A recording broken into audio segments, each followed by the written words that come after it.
दिन जान जे सरदार हज़रत मोहम्मद मुस्तफ़ा सल्लल्लाहु अलैहि वसल्लम जन जी आमन की खुशी में हिंगोर जे गिलाल महला में जशन ईद मिलादुन्नबी की महफ़िल सजाई वई।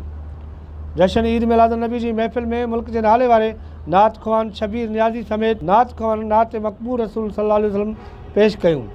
महफ़िल में मौजूद आशिकान रसूल और नात ख़वान सिंध टीवी न्यूज़ सां ॻाल्हाईंदे पंहिंजा वीचार हिन रीत वंडिया। सॼे पाकिस्तान में महफ़िलूं हली रहिया आहिनि। असां सिंध में रहूं था। सिंध में असांजी महफ़िलूं इंतहाई ज़्यादा आहिनि। एतिरी आहिनि त असां वटि टाइम बि न हूंदो आहे। ॾींहं ई राति महफ़िलूं आहिनि, तिन टाइम ते महफ़िलूं आहिनि। अल्लाह ताला आबाद रखे असांजे पाकिस्तान के, सिंध के। हर ॾींहुं हर राति हर घड़ी हे आशिकान रसूल हिन इंतज़ार में हूंदा आहिनि त हे महफ़िलूं थियनि, मीलाद जी महफ़िल थिए, नातख़ानी थिए।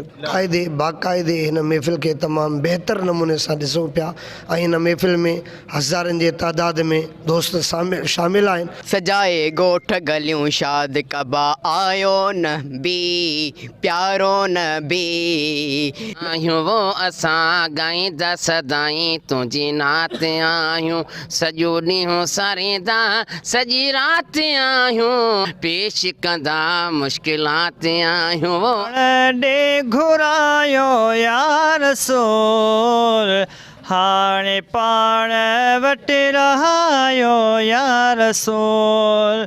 रबीउल अवल जो महीनो शुरू थींदे ही जशन ईद मिलादुन्नबी मल्हाइण जो सिलसिलो जारी है।